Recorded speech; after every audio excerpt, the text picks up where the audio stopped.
প্রসঙ্গে আমরা কথা বলতে আসছি। তা আসলে জামাত নিয়ে নতুন করে বলার কিছু নাই। জামাত ইসলাম কি এবং কেন সেটা 1971 সালেই বাংলাদেশের মানুষ দেখেছে। যে 1971 সালের পাক হানাদারদের তাদের যারা দোসর ছিল এই জামায়াত ইসলাম, তারা বাংলাদেশের যেই নারীদেরকে তুলে দিয়েছিল ওই হানাদারদের কাছে। আমরা দেখেছি তাদেরকে। এমন একটা দল জামায়াত ইসলামী যাকে বাংলাদেশের মানুষ মনে করে কি, বাংলাদেশের মানুষ মনে করে একটা মুনাফেক রাজনৈতিক দল। সকালে এক কথা বলে, বিকালে এক কথা বলে, রাতে এক কথা বলে। কুমিল্লায় গিয়ে বলে কুমিল্লা বিভাগ চাই, নোয়াখালীতে গিয়ে বলে নোয়াখালী বিভাগ চাই। এমন একটা রাজনৈতিক দল যার কাছে এখন নারী নেতৃত্ব হারাম, কিন্তু যখন খালেদা জিয়ার নেতৃত্বে তারা মন্ত্রী পেয়েছিল তখন ছিল আরাম। এখন তাদের কাছে নারী নেতৃত্ব হয়ে গেছে হারাম। এইরকম একটা মুনাফেক দল হচ্ছে জামায়াত ইসলামী।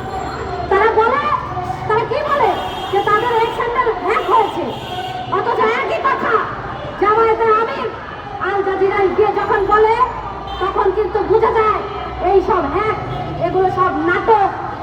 আমরা দেখি এরপর তার সাধারণ সম্পাদক তিনিও একই কথা বলেন, তারপরে বলেন সেটাও নাকি হ্যাক।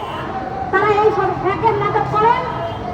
আর আমরা দেখি একের পর এক তাদের যে বক্তব্য, আমরা গত 13 বছর ধরে দেখছি সামাজিক মাধ্যমে এই যে আলবটর বাহিনী তাদের যে বক্তব্য, নারীদেরকে নিয়ে তাদের যে বিদ্বেষ, নারীদের যে কোনো কর্মজীবী নারীদের প্রোফাইলের নিচে তাদের যে বিদ্বেষ, সেটা প্রমাণ করে জামায়াত ইসলামী কি, কেন এবং ওই এক স্যান্ডেলের যে কথিত হ্যাক নাটক, এগুলো যে সম্পূর্ণভাবেই নাটক, এটা পরিষ্কার।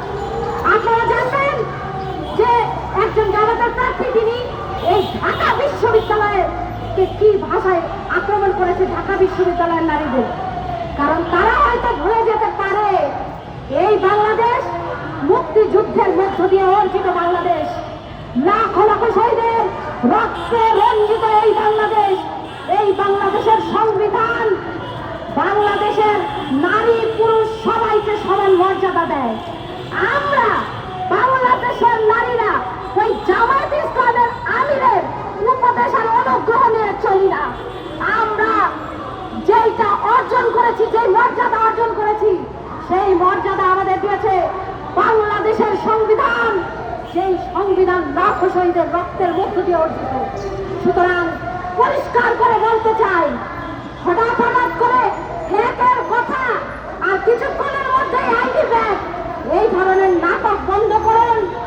আর বাংলাদেশের যে নারীরা, তারা এমনি বাংলাদেশের নারীরা আজকের এই পর্যায়ে আসে নাই।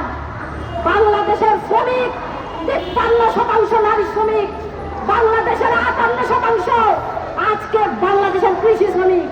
বাংলাদেশের অর্থনীতির মূল চালিকা শক্তি হচ্ছে নারীরা। যেই নারীরা বাংলাদেশের যে 3টা স্তম্ভ, তার মধ্যে অন্যতম রেমিটেন্স থেকে শুরু করে গার্মেন্টস শ্রমিক, কোথায় বাংলাদেশের নারীরা নাই? এই নারীদেরকে আপনারা 5 ঘন্টা কর্মঘণ্টা, আপনাদের কাছে কি ভাই ভিক্ষা চাই যে আমার কর্মঘণ্টা কমাইতে হবে? কথায় কথায় বলে জামাতের আমির সম্মান। আরে আপনার কাছ থেকে কিসের সম্মান আশা করবো আমরা? আপনারা নারীদেরকে কতটুকু সম্মান করেন তা 1971 সালেই বোঝা গেছে, আর প্রতিদিনই আমরা বুঝতেছি। সুতরাং আপনার কাছ থেকে আমরা চাই এইসব সম্মান প্রত্যাশা করি না। আমরা চাই মর্যাদা, আমরা চাই অধিকার। আজকে বাংলাদেশের মানুষ যেখানে আমরা আওয়াজ তুলছি সম কাজে সম মজুরি দিতে হবে, যেখানে আমরা আওয়াজ তুলছি যে আজকে বাংলাদেশের নারীরা তারা যেন কোথাও কর্মক্ষেত্রে সহিংসতার শিকার না হয়, আর সেখানে আপনারা এসে আমাদেরকে কর্মঘণ্টা কমিয়ে আমাদেরকে তথাকথিত সম্মান দেখাতে চাইছেন। ওই হানাদারদের কাছে যখন তুলে দিয়েছিলেন মা বোনদের, তখনও দেখেছি কত সম্মান আপনারা দেখাতে পারেন। আপনারা কি ধরনের সম্মান দেখাতে পারেন তা তো দেখতে পারি আপনাদের প্রতিষ্ঠান ইবনে সিনা, যেখানে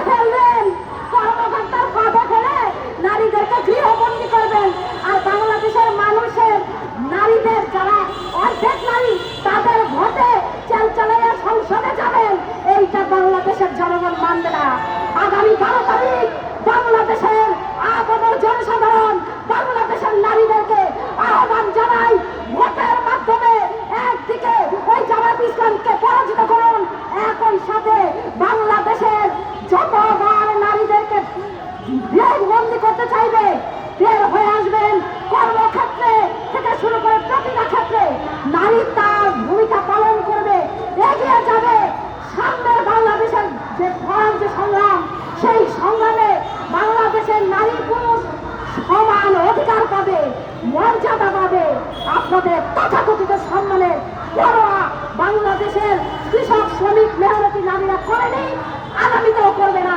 সেই লড়াইয়ে আপনারা সকলে সমবেত হবেন সেই আশাবাদ ব্যক্ত করে বাংলাদেশের কমিউনিস্ট পার্টির পক্ষ থেকে সকলকে সংগ্রামী অভিনন্দন জানিয়ে আমি আমার বক্তব্য